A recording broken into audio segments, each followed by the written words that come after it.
Good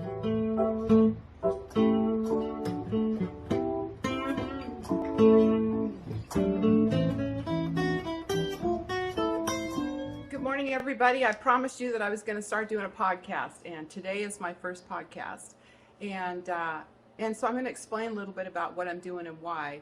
I think there's a lot of people in our community that we don't know anything about, and I think having conversations with folks from the community is going to help us to be closer as a community.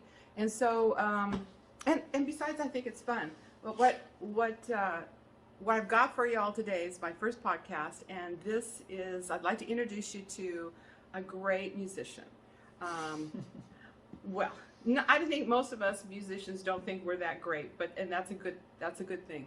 But anyway, I first bumped into Steve Travis out at Pirates Cove in Ocean Shores, and he was playing drums with a couple other musicians, and I piped in and decided to play with these guys too, or sing with these guys, and I noticed what a great drummer Steve was, and I was impressed that I had never met him before and didn't even know he existed.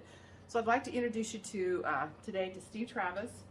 Steve is a percussionist, but he's also done a lot of things, in his life, and I want to talk about that today. So, from what I understand, Steve, you're currently doing some teaching out at Pacific Beach. Pacific Beach. Correct. And before that, you worked for, in your career world, you worked for... Oh, many different things, Okay. But The big one. the big one was Boeing for 30 years. Okay, I'd love to hear more about that. But first, I want to know how you got excited about music. I mean, was it drumming that you noticed? When you were little, did you see a drum set and just kind of go kaboom? Or tell me that story.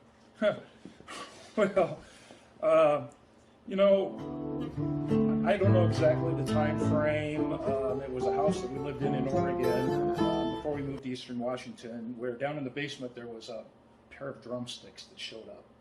Have no clue of how they got there, but they were there. And, I picked up those drumsticks and, would just on my own do a lot of beating around. How old were you? Oh, I was probably 7 or 8 years old, somewhere in that age bracket. And we moved to Eastern Washington, and I still had that pair of sticks, or had accessibility of those sticks. And I remember that my dad, he had a leather chair in the living room. And it was one of those recliners, you could put your feet out on. Yeah. And my mom's old phonograph that kind of folded down, and had the speakers on the side. Cool. And we had a Doobie Brothers album. And I remember that when my dad and mom were gone, I would lean back in that chair and turn on the Doobie Brothers, and then I would sit back in that chair, and the armrests each made a separate sound. In between my legs, the leather made a separate sound, and the footrest made a separate sound. Did you see somebody playing the drums Never. at that age? No. You just kind of picked them up and Started playing. And did your parents have any kind of reaction when they saw this going on? So when I finally got caught, and I got caught because I left marks on my dad's leather chair from playing so hard, and I would have never ever thought I was doing that. Wow. And so that was the light that went on in their head is, well, maybe we ought to get him a drum set, And how, you were what? So that was by 6th grade, Okay, so so by you would sixth, have been 11? somewhere in there, yeah. Okay. So they did, there was a guy in our community that had a set that he was getting rid of selling. And so my mom and dad purchased that and brought it home for him with the condition that I had a curfew. I could only play so long because of the neighbors. Yeah. Where'd you set it up at? In my bedroom, in the corner of my bedroom. Well, can you tell us what was going on in your head at that time? Can you take yourself back to that time and what were you thinking? What were you noticing in the world musically? And when they brought that home for you, what was that like? Can you get yourself back in that headspace? Well, for me, I was raised in a family where my mom was definitely a musician. She taught piano lessons, she sang. So you had music going on. So I had music going on. My sisters, they dabbled in it and so on and so forth. But in my head, I hear. I'm hearing. What are you hearing? I'm hearing harmony. I'm hearing, I'm hearing a beat. I'm hearing a tempo. Even when there wasn't any music Even going when on? there wasn't any music going on. And when music was going on, was your head attached to what was going on too? So when music was going on, I am focused not just on all of a sudden the drumming, the beat, but I tune in, and it's really weird. This is the strange part about it, is that depending upon the song, I'm either focused on the guitar doing some fantastic riff or a solo, or it just might even be the keyboards. Okay. You were watching everything. I'm watching everything, or I'm listening to everything, and then just zoning in, just kind of zoning in. That reminds me of when I was that age too.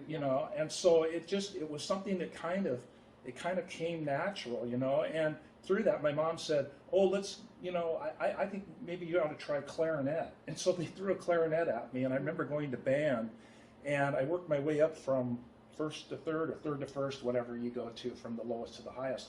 And I did that by simply listening to the person next to me, and when they flipped their page, I would flip my page. And so I was able to actually play the keys identical to the person sitting next to me. Without reading the music? Without reading a single ounce of music. That sounds like a natural musician. That's pretty cool. So then we got a music teacher that came in that was a drummer, and the school didn't have a drummer. And everybody kept saying, oh, he plays, he can do it. About you. They were talking about me. And so the music teacher said, well, we got to get a trap set in. We got to get a 5-piece drum set in here, That's called a trap set? Yeah. And so, anyways, drum kit trap set. They call them trap sets back. I don't know anything about this. So they brought that in, and it was cool, bright red, and I really like red. It's one of my favorite colors. So brought that in, and it was like sat down, and it came natural to me. But my mom always said that I was a hypochondriac. That's what the word I would say. Hyperactive is the word. I apologize. That's the word. Hyperactive is the word I want to say. You're not still hyperactive. Oh, right? yes, I am. Yes, I am, and I got some stories to tell you about that too. Let me tell you, I busted a dashboard in my car from playing drums on a cold winter morning. Oh, let's hear that story. So I was in. How old were you? I was in community college, going to Spokane Falls Community College. Okay. And there's 3 of us in my car, and we had finished our classes in the morning, and we're going to go out for coffee. And so I'm driving Spokane, middle of the winter, it's cold outside, and I got Chuck Mangione in my car. That's a jazz musician, right? Okay. And there's a solo in his song called "Feels So Good," and we're at a stoplight, and I'm doing the drum solo with my hands going down the dashboard, and I get from the steering wheel all the way down past the other 2 people in my car. While you're driving? At a stop sign. Okay. At a stoplight, and all of a sudden my dashboard cracked all the way back up, clear up to the steering wheel. Wow.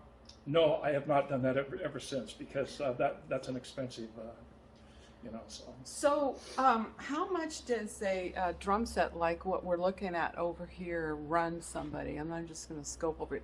By the way, we're in the garage. This is where we practice with the blues band. We're in a big garage that somebody loaned us. So over here, Steve, tell us about this drum. When did you start buying equipment for yourself and going in this direction? Yeah, so I bought my first. I borrowed up until about my senior year of college. Yeah. I borrowed, but then so it was probably in the early 90s, like 90, 91. I finally bought my first 5-piece set. Okay, and so I have been then adding on to the 5-piece set.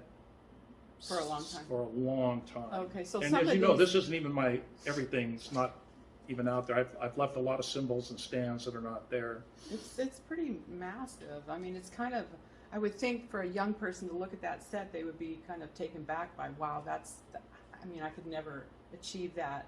Did you think in your mind that you wanted to be a drummer? I mean, did you picture yourself in a big band playing something? Or? I did. And that went back to the time I was telling you, playing in my dad's leather chair. I was envisioning myself actually playing in a band. So you were picturing this stuff. Oh, I was. What do they call that? That's They call that something. You guys know what they call that. That's yeah, you're creating it in your mind, right? Yeah, well, I was, you know. So when and you played, you weren't just playing, having fun. You were seeing yourself as a drummer, right? Yeah, oh yeah, oh yeah. And I was picturing what it would be like, you know, to be on a stage and playing. That's exciting. And it was a dream that, you know, ultimately you know, came through. And there was times when I thought, okay, it's not going to go anywhere, and I'm not going to be in any more bands. But in the mid '80s, early '80s, I was fortunate enough to be a part of a band and actually help set it up. Where was this at? That was in Kirkland, Washington. Okay. And what kind of music were you guys well, playing? it was actually it was a church band. It was a gospel band, contemporary, what we call contemporary Christian band. Yeah. And I was fortunate enough to play with some, which all of my career. So I just don't want to leave it to this band, but I've been fortunate to play with some real top-notch musicians. And you know, I like that because what that does is it becomes a challenge for me. It challenges me as a musician. Right, you get better. To get better, because if you're playing with people that really know what they're doing, and you've never really had that experience, you know, to do that, it's just awesome. And so I've always felt, you know, privileged, humbled, you know, by being able to do that. Mm-hmm. And so we got involved also, not only going around and playing at different churches and everything else. We were involved in a ministry called Prisoners for Christ, where we got to go around and play at prisons and at jails and provide not only contemporary Christian music, but some rock and roll music as well for these people that don't get music when they're incarcerated. Right. And so, yeah, that's kind of where it all took off. Now, do you have like a favorite style of music that you like to drum to? Yeah, you know, over the years as a drummer, I've learned to adapt, you know.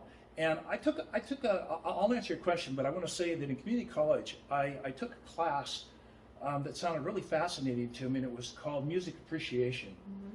And it ended up being a really fun class, because what it did for me as a musician is you learned all about the different styles of musicianship, but of music that's out there, you know, from the Renaissance all the way up to current. Yeah.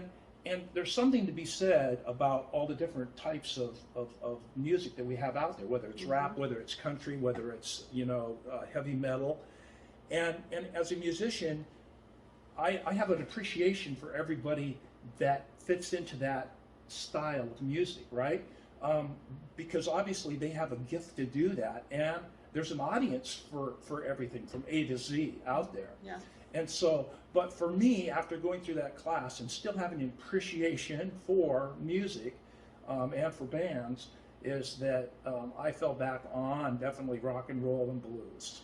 What is it about rock and roll and blues that grabs you?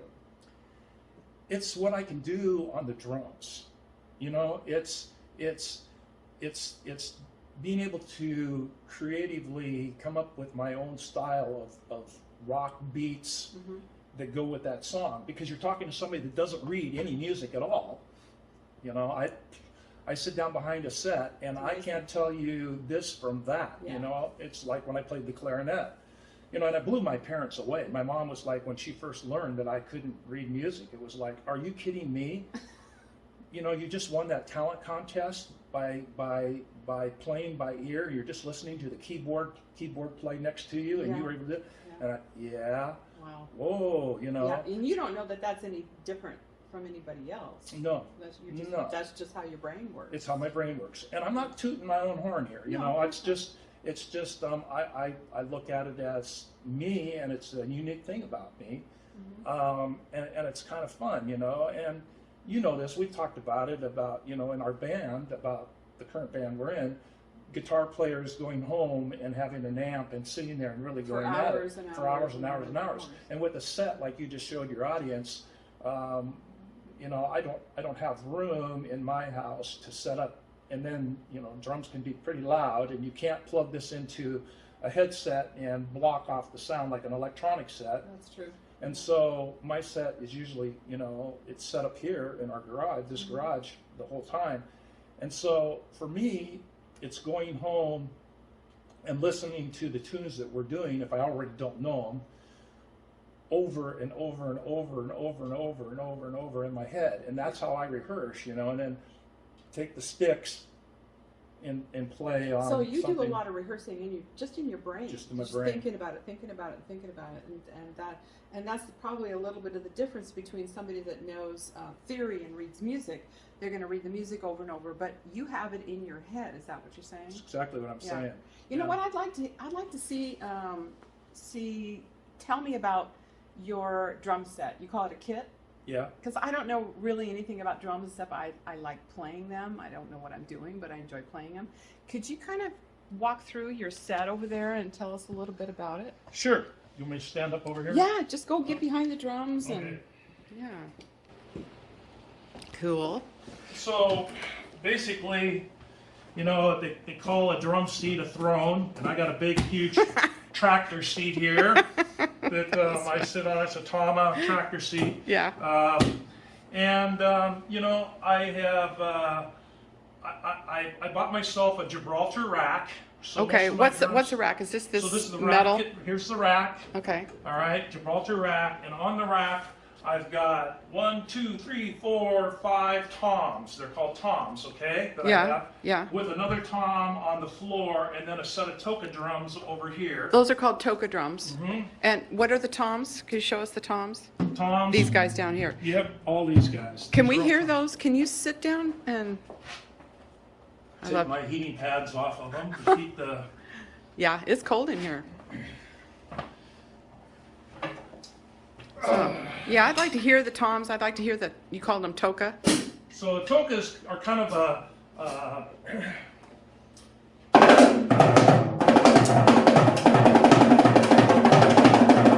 so they kind of got the you know, the Latin sound to them. A lot of Latin musicians use those, and you know, I use them in rock and roll. I use them in blues, and then you know, you start out with your smaller toms.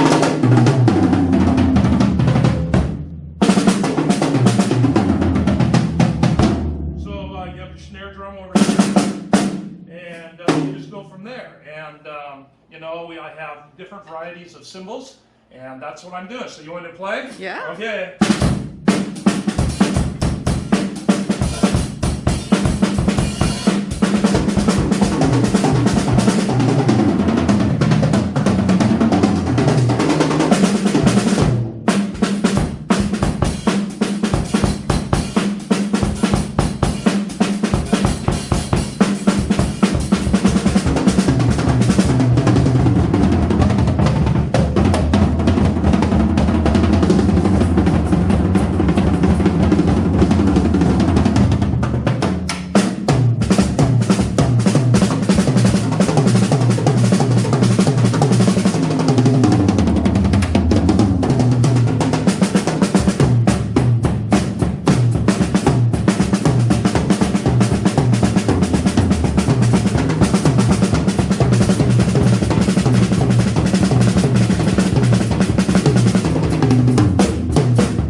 amazing. Well, it's amazing without being even warmed up. No, So, I but mean, it's not really Steve, I want to thank you for spending this time with us and educating us on what you do and who you are. I think we need to do this again because we didn't get to hear about your other life stories, but this is I think this is cool, and it's also kind of helpful if we can share these kind of stories and videos with the young people in our community, because this is how Steve got started. And you know, young folks, they want to know how other people got started, so that when they start experiencing these things, they're excited. They know that something's happening in my brain, and maybe I'm a musician, and maybe I should play, and maybe moms and dads should pay attention to crazy things that their kids do, right? Yep, absolutely. So we want to thank you, Steve, for being a part of this first podcast. Thank you. Yay. And I have some surprises, have some really interesting people coming up, and not necessarily musicians, so stay tuned. Thanks again, Steve. Thank you, Jetta. Well, you